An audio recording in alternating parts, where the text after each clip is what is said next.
All right, y'all. Well, I'm super excited today. We have some students that are joining us from Good School Podcast.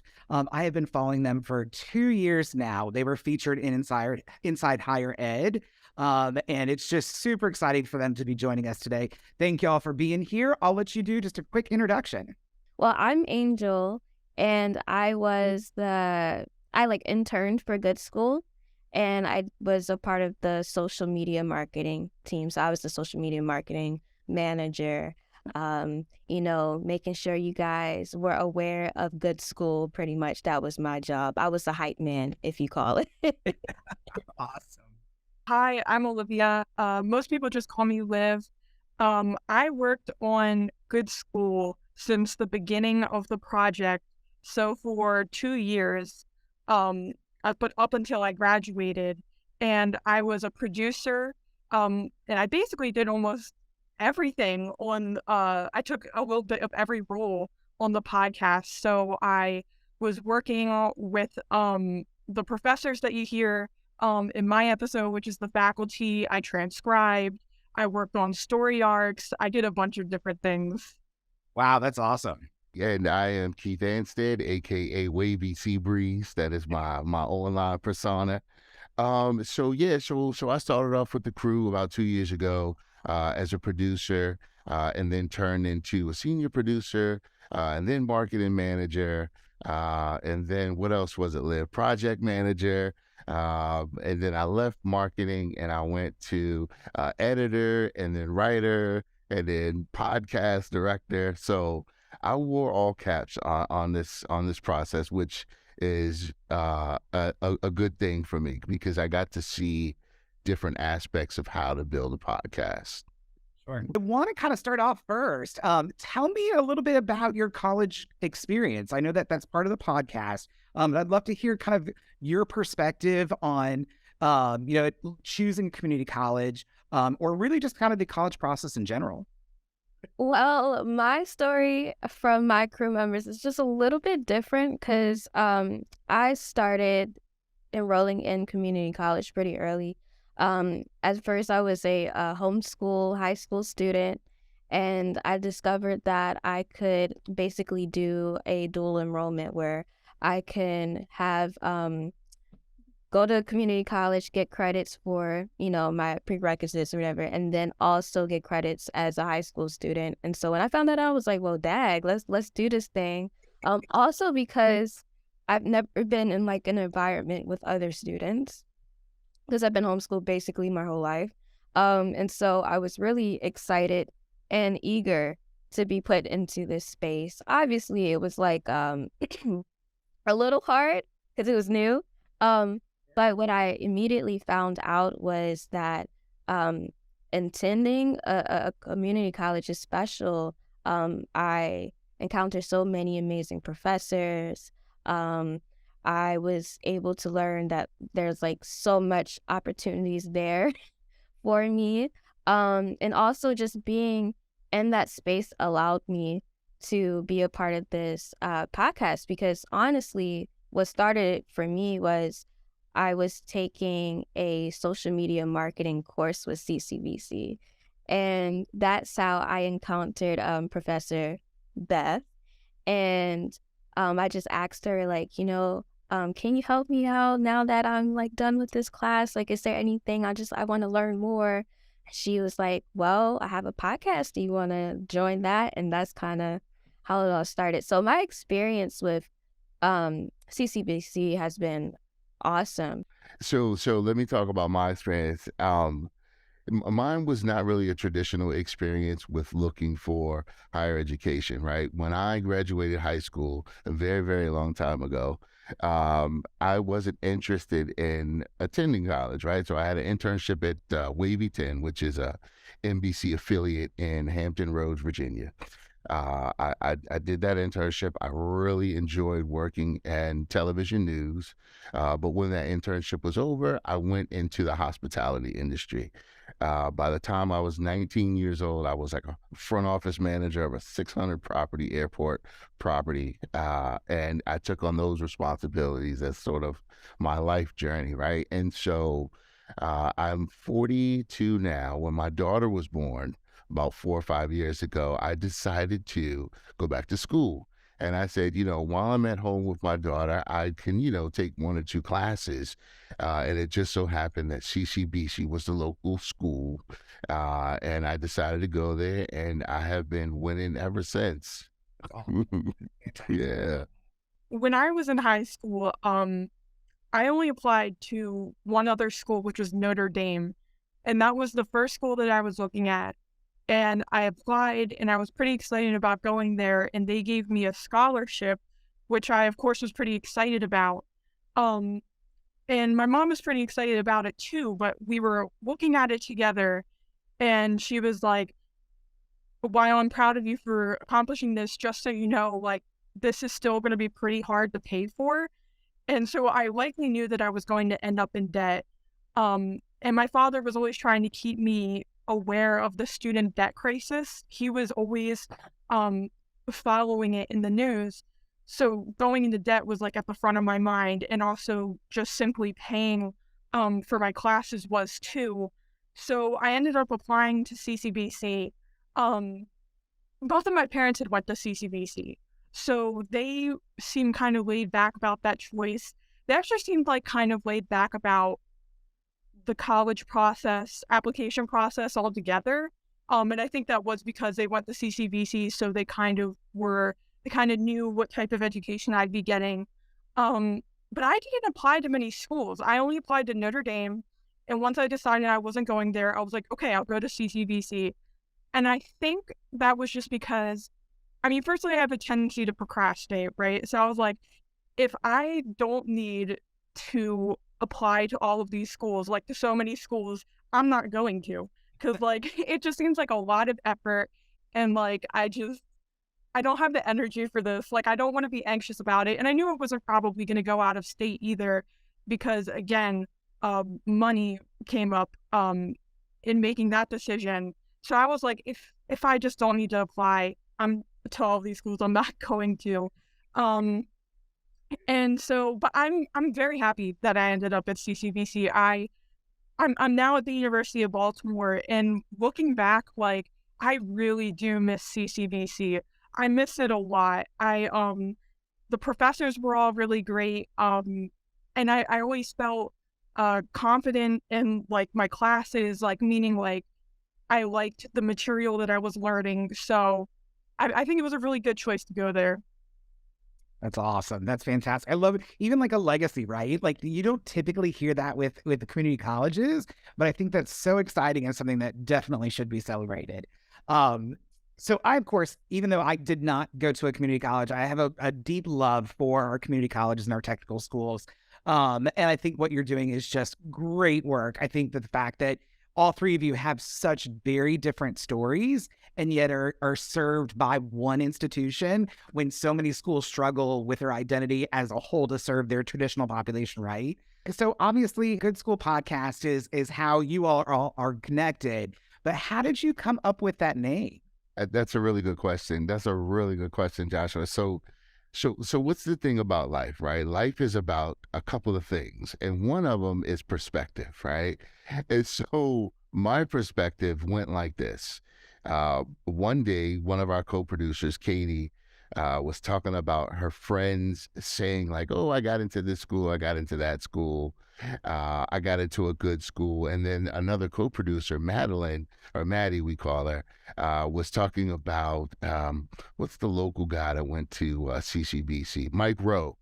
Mike Rowe went to CCBC, and he's a real big advocate for like skilled trade workers and community colleges and all that good stuff.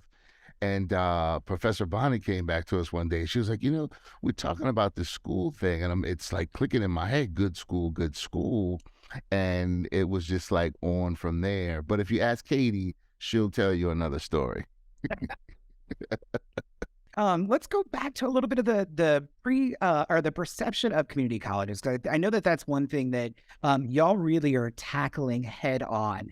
And I think that it goes back generations, right? And you mentioned it in school, is that there is this perception that, a community college or a technical school, is not for the four-year student, right? Like if you were a good student in high school, then you go to a four-year college or you go to university or you go elsewhere. It's not for the local community college, which is unfortunate because I think the level of education, the affordability, we could talk all about that. But why do you think that, community colleges in particular have such a hard rap in terms of people's perceptions? So the whole stigma with community colleges, I must like live in a fantasy land because I had never heard any of these preconceived notions, right? Until our co-producer, who was it? Caitlin said that one of her friends said that she was going to the 13th grade. And I go, holy, I mean, I never heard this before. I mean, there's a rapper, Kanye West. I'm sure we all know Kanye. Kanye has a line where he goes, I'm sitting in the hood like community colleges. And so, we get people making these jokes. But for me, because it costs me to go to CCBC, I have to pay. I never really got that, there's a stigma behind it. And so when my very young co-producers and wise co-producers opened my eyes to this world of my nose is in the air because I'm going to a 4-year and you're going to a 2-year. It made me sad a little bit if I could just say that. No, definitely. I agree completely. I think that it's unfortunate. And I absolutely love the fact that you were not aware. That to me at least says the perception is changing a little bit, right? I think I want to touch on this. I normally don't get to touch on this. We had a nerve. Oh, well, no, I'm actually having a very recent experience with that because I have 2 younger cousins who live in Florida, and they've been going through this whole process of graduating, picking out their college and this whole celebration and then the moving and then celebrating being there. And I haven't had that experience, right? So even though I've had such a great time at CCBC, sometimes I do have where I'm like, dag, the family is so excited for them. I'm like, what about me when I went to community college?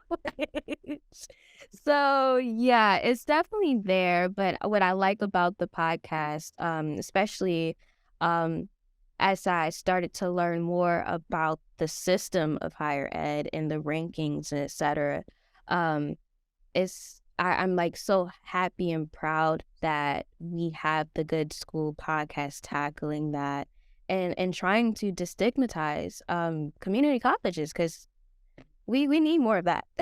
You do. We 100% do. Absolutely. I couldn't agree more. And just to add my 2 cents in here, honestly, I think my perception of community colleges is actually kind of similar to Keith's story because I had mentioned earlier, I didn't apply to too many other schools. So maybe the fact that there was this stigma just didn't cross my mind.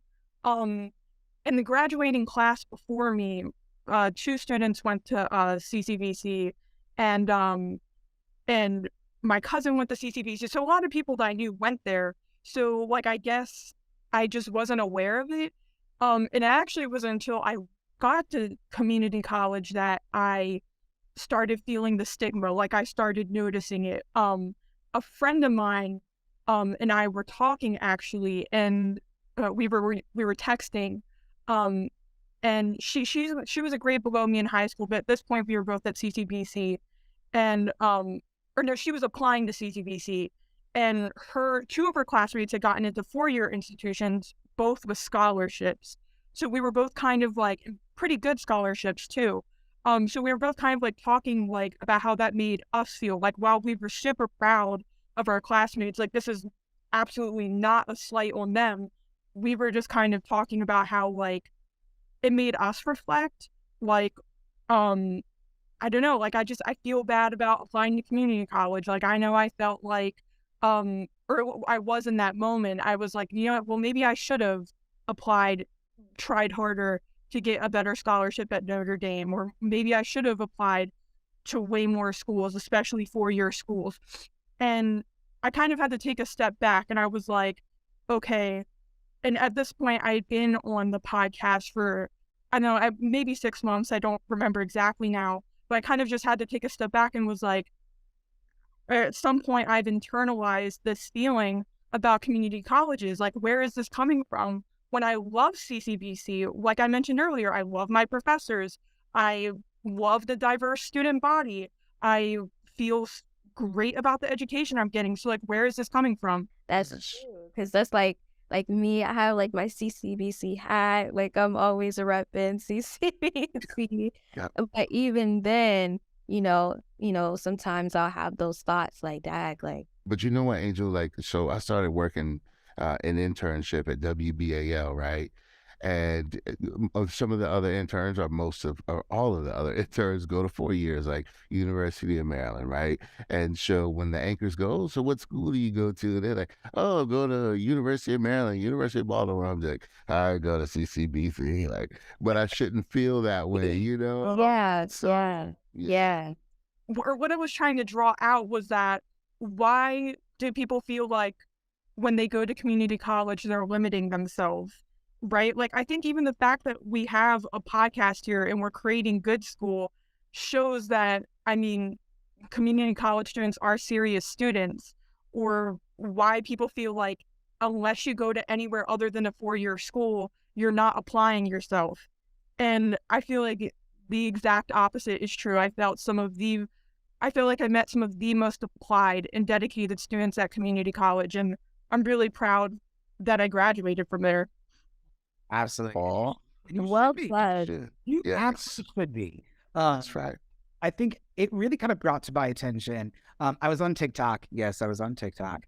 Um, and I was watching, I was letting the algorithm feed me the content. And a woman was sitting in her car, and had just graduated from her local community college. And she was so excited and she was so proud. But she had this moment of kind of reflection, almost kind of live what I feel like you're going through. And she was like, or Angel, you mentioned it earlier, that when she was applying for her local community college, her friends were going to 4 years. They were getting the celebration. They were getting these boxes that congratulated her and get her excited about going to the institution. And it kind of broke my heart a little bit, because there is no reason why we can't be doing that. We should be doing it for our 2-year schools. There is absolutely no reason why you should be limited in your excitement, in your pride. You mentioned something that I think is going to kind of overlay directly or beautifully into my next question. So of course, I've listened to all your episodes, and honestly, I was a little surprised. It wasn't necessarily the content that I was expecting in all of the best ways, right? Like, I was really expecting kind of conversations about the perception of community college, and really there's so much more. And I'm a little embarrassed to say that I have learned quite a lot in terms of the podcast. I mean, from the history of higher education to tenure faculty, I mean, just brilliant conversations.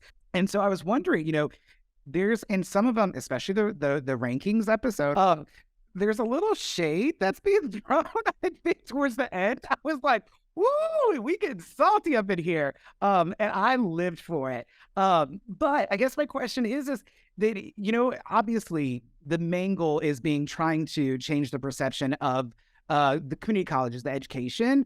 But as I was listening to the sessions, I was like, are you also underlining trying to change the perception of a community college student? They are changing perceptions of students that attend, that they're not limited because of the path that they chose. They're actually doing probably more than a lot of their friends and colleagues at a 4-year institution. So was that a little bit of a goal throughout the course of the podcast, changing the perception, or is that just added value? Is that just an extra benefit to say, we're here and we're going to blow your minds? All right, so I'm gonna have to tell you, when you heard that, I heard it too, and I was like, this man graciously gave us an interview, and the last thing we say to him is, "What are your students doing in the podcast world?" I was like, my mouth hit the floor. So listen, anytime somebody does something for me in terms of mentorship, just giving me a hand. I don't try to figure out a way to backhand comment them. And, at the end of the day, it's me for great content, but it's not really my style. But it was so saucy, Joshua. I have to say, it's so saucy. I did not know it was coming, but it came, and it almost really needed to be said because, we're trying to make a point here, and I think I think that was Atia who said that, who wrote that. When she said that, I really felt like it needed to be said. And sometimes you don't want to offend people or hurt anybody's feelings, but when you just drive that nail in the coffin, man, it just makes a resounding sound. No, I couldn't agree more. I think that, and that's something I absolutely loved about it is that you all are not afraid to make those statements, to ask the tough questions, because this is a perception that has reigned for years. It is something that you all have battled, and in order to get to the truth of things, sometimes you do have to step into the uncomfortable. Sometimes you do. And I think that that's where we are with rankings. It is, I loved it. I think the former president said himself that you have to pay to play. But it begs to the question, is playing the game in that way worth the results? And I don't know. So the fact that you all did leave it as like a big question mark, again, Yes. I thought it was smart. I thought it really challenged the way that I thought about it. So yeah. Even in the admissions episode, where we talked to admissions director Christopher Wild, when he talks about the College Board buying names for 55 cents, like, you know how you're speaking out against big industry, but you're like, should I do this? And like, am I gonna rub somebody the wrong way for saying that just telling people's names for 50? You think about those things, but I think at the end of the day, Joshua, journalism is about pulling back that curtain, busting those doors wide open so people can see who the Wizard of Oz is, so to speak. Absolutely. I agree. And I think at one point Sarah said, I think it was Sarah who was talking about it, said that, Yep. the day that they released the application email that the applications are now available was like the worst day. And like, as a director of admissions, I mean, like, my heart broke, and I was like, what are we putting students through? And I think there was even a question about, are we using students as kind of almost researchers? And it again, you're asking hard questions that make somebody who's made a career of higher education step back and say, whoa, I maybe we need to rethink some things. And even from the point of looking at one's life as a child is born, like the first thing we think about as parents, as a father of a 9-year-old, is what school am I going to get my kid into? Even at the daycare level, I'm trying to figure out how to get her into the best daycare. So let's talk a little bit about the episodes themselves, in terms of what is the process. So how do you go about, choosing, okay, we're going to talk about faculty today. We're going to talk about the history. How do you go from the initial concept all the way through just kind of the actual kind of process of it? So a lot of our ideas like kind of came out through just conversation, like just talking about it. Initially the faculty episode was really just about adjuncts. That was like the main thing that I was focusing on. And then I think when we were reflecting on our research, we found the idea of tenure. And then we were like, okay, so how does tenure impact a professor's job? And then that's when we discovered the faculty hierarchy, like the different role, and also in addition to that, the different roles that a professor might have in an institution. So it wasn't like, I mean, I think anyone who has done the basic, like, anyone who has basically written a story or even written a paper knows that, like, the first draft is not going to be at all what the final product is. And I think I haven't done it, but like if I went back and looked at what like the faculty was supposed to be, I mean, it'd be completely different.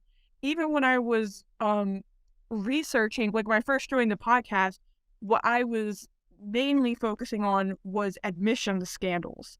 And then what I ended up being mainly focusing on was faculty.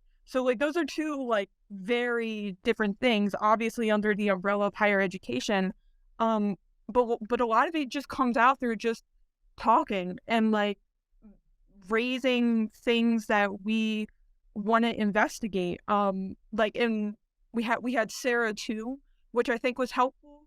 Because like we could kind of see like the process, like the application process. So I think that that was pretty helpful. In terms of that, so like we could see where she's at. Like I was doing a lot of work with her through like audio diaries. So I'd send her some questions like, so where are you applying now? And then she just kind of responded like with an audio recording of her talking about how she's feeling. And Keith was kind of speaking to this earlier, and you were too, Joshua, about like the stress of like applications. And I think out of that we were just kind of drawing out like, why is she so stressed over this? So I guess to sum it up, like a lot of our ideas just come out through conversation and just talking. Y'all take care of it all, right? We do. At first, it was up to us to log, transcribe. But when we got to the final episodes, we had sound people come in, we had an editor come in, so we didn't have to do that rigorous work. But in the very beginning, it was like when in the admissions episode and Liv's episode, that's her getting into the car with Professor Bennett, slamming that door, turning that engine, and riding through that parking lot and talking about his job. Remember that, Liv? Yep. Yeah, that was awesome. That is fantastic. I love that. I love that. That's amazing. So obviously podcasts are powerful. And it's your voices that are making a difference. What does that mean to you? How do you process that? Honestly, it's something that like I think we're all still processing, you know? Like definitely even being here and listening to how our podcast has impacted you, you know, and how it's been making you reflect on your career in higher ed and, you know, what possibly people can be doing differently. So I don't think necessarily when we started the podcast that we thought our voices were very powerful. It was more so just like getting the information out there, you know? And now we're just slowly seeing how much it is very impactful. Yeah. You know, you talk about finding one's voice. For me, I've always been a behind the scenes kind of guy. You know, if there's a play, I'm the person building the set, painting the set, whatever needs to be done behind the scene. I never really enjoy being in the spotlight. And so when you talk about literally finding your voice and being proud of what you put together through your research and all the time that it takes to produce something like this, it makes me incredibly proud. And, you know, something that I can take with me through my life. I mean, outside of this podcast, I started my own podcast and submitted it to the NPR College Competition or Podcast Challenge, and I got an honorable mention. And so the one step leads to another, right? So you start to feel more confident, more confident, more confident. And without this podcast, you know, I'm a pretty confident person, but I literally found my voice through this podcast. I think fundamentally the students who are being affected by the issues that we are talking about are also the ones who are producing the podcast. So it's pretty important to me that students, and special to me that students might listen to our podcast and say or think like, wow, like I was thinking this too. Like I'm really glad that like somebody's talking about this. And then also trying to, like, if people like have questions for things, like maybe start to realize or kind of understand like why things are the way they are. Just to give a quick example, when I first got to college, I would notice that some of the assignments that I would submit like would take a really long time to get graded.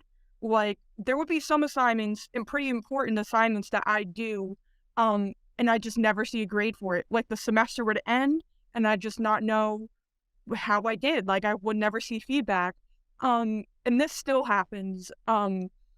And so it was just kind of like frustrating. But as I started researching the faculty more and their roles within an institution, a lot of things started to make sense. Like they're just so busy, they're underpaid, they're overworked, and a lot of things clicked into place. So I think frustrations on the student side and the professor side are both valid. So now students are understanding, oh, okay, so maybe this is why, grades take a little bit long to get back. And then also professors hearing like their stories get told, like Professor Bennett, he's on there talking about, like, you hear it directly from him, not even from me, talking about how busy he is. He's the one saying it. And then also I think since we're kind of like on the topic of like what this podcast means to us, I recently got an email from a professor at CCVC basically talking about how much she liked the faculty episode, because she constantly tries to remind her students about that how hard the job of an adjunct is and how they're being used at a higher rate, and she tries to remind her students of that, and it's kind of hard, but now she has a singular place where she can direct her students to.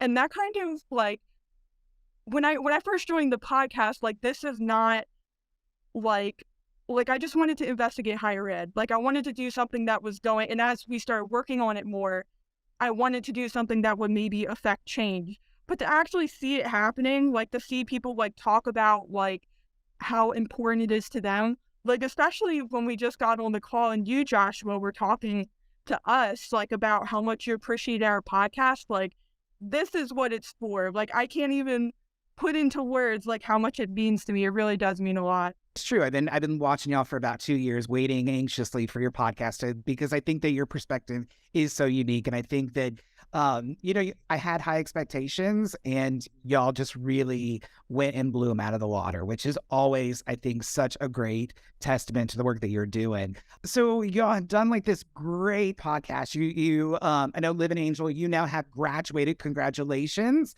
Keith, you are soon to graduate. But how are you, like, what are the next steps? How are you going to change the world? Because I know that that's really the next step for y'all.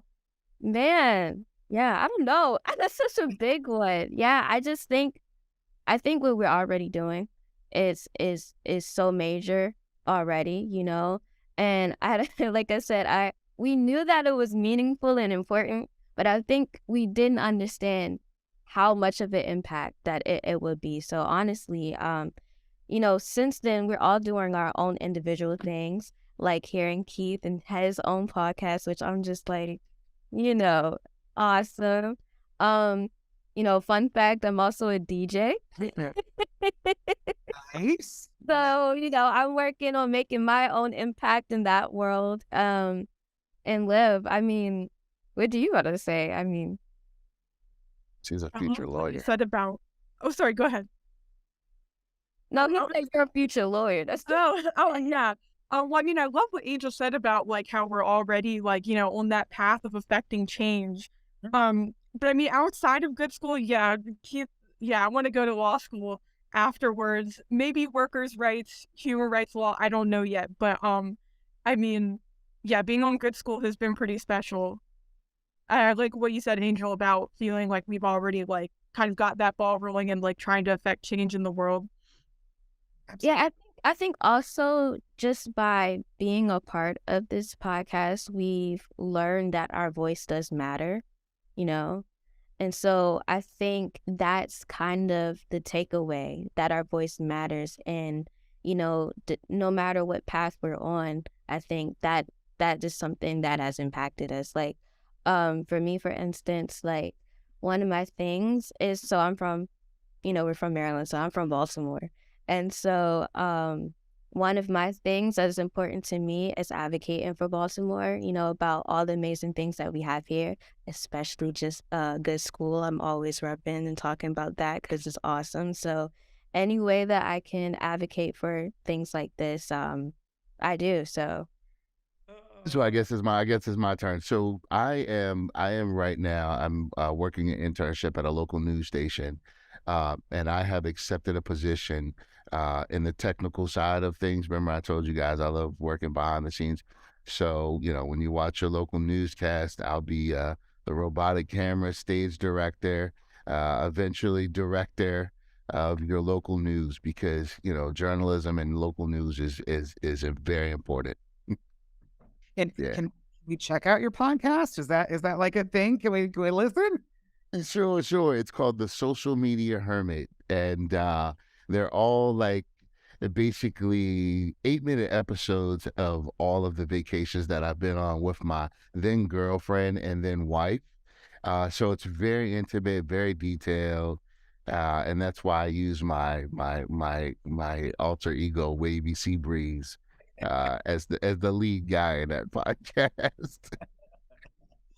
So yes, definitely check it out. It is me wearing my heart on my sleeve, and my wife being willing to talk about some issues that we've had on vacations. That's That's awesome. beautiful. That's awesome. I can't wait to check it out. Well, I think this probably wraps it up for us, y'all. Thank you so much for your time today.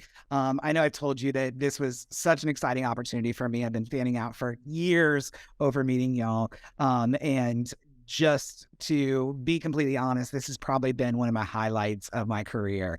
It really has been a pleasure talking with y'all. I am thrilled to hear that you have found your voice and that you want to continue using it. We need more of that in the world today.